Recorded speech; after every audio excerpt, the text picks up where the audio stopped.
warahmatullahi wabarakatuh.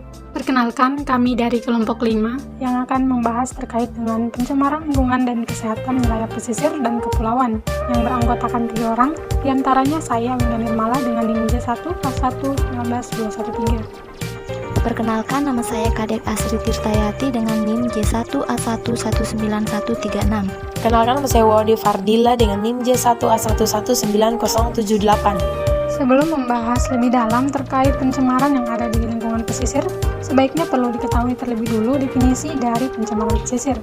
Pada pasal 1 angka 28 Undang-Undang Nomor 27 Tahun 2007 tentang pengelolaan wilayah pesisir dan pulau-pulau kecil mendefinisikan bahwa pencemaran pesisir adalah masuknya atau dimasukkannya makhluk hidup, zat, energi, atau komponen lain ke dalam lingkungan pesisir akibat adanya kegiatan setiap orang sehingga kualitas pesisir turun sampai ke tingkat tertentu yang menyebabkan lingkungan pesisir tidak dapat berfungsi lagi sesuai dengan peruntukannya.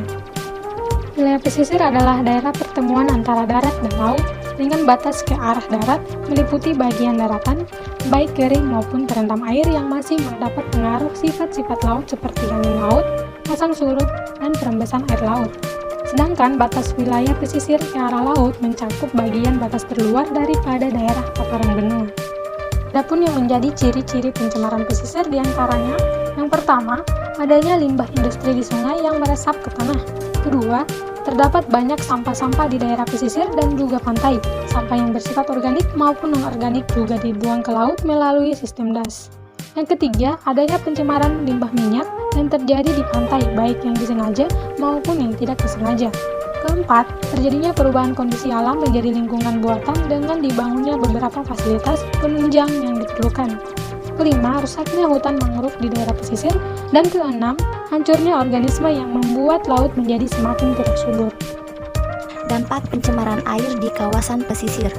Dampak pencemaran air di kawasan pesisir, bahan pencemar yang berasal dari berbagai kegiatan industri, pertanian, rumah tangga, di daratan akhirnya dapat menimbulkan dampak negatif bukan saja pada perairan sungai, tetapi juga perairan pesisir dan lautan.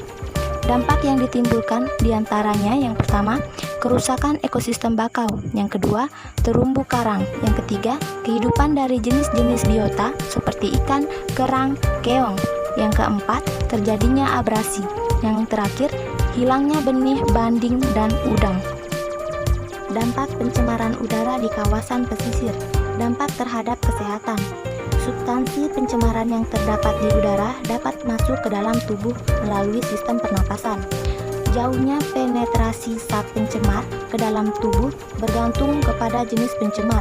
Partikulat berukuran besar dapat tertahan di saluran pernapasan bagian atas, sedangkan partikulat berukuran kecil dan gas dapat mencapai paru-paru. Dari paru-paru, zat pencemar diserap oleh sistem peredaran darah dan menyebar ke seluruh tubuh. Dampak terhadap lingkungan. Pertama, hujan asam.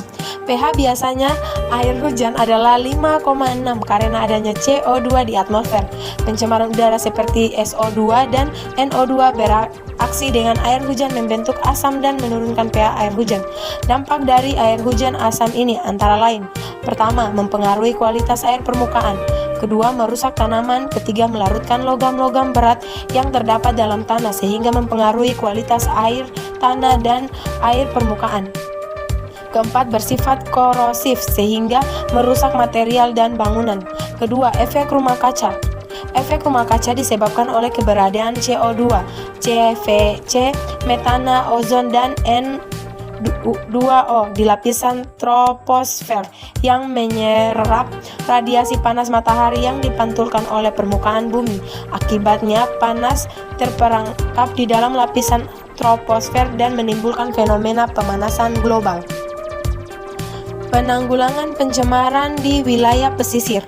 Penanggulangan kerusakan lingkungan pesisir dan laut perlu dilakukan secara hati-hati agar tujuan dari upaya dapat dicapai, mengingat bahwa subjek dan objek penanggulangan ini terkait erat dengan keberadaan masyarakat pesisir, di mana mereka juga mempunyai ketergantungan yang cukup tinggi terhadap ketersediaan sumber daya di sekitar seperti ikan, udang, kepiting, kayu mangrove, dan sebagainya.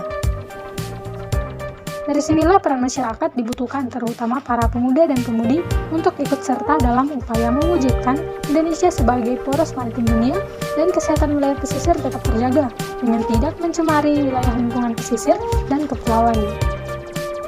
Sekian dari kami kelompok 5, semoga apa yang kami sampaikan bisa bermanfaat. Akhir kata, wassalamualaikum warahmatullahi wabarakatuh.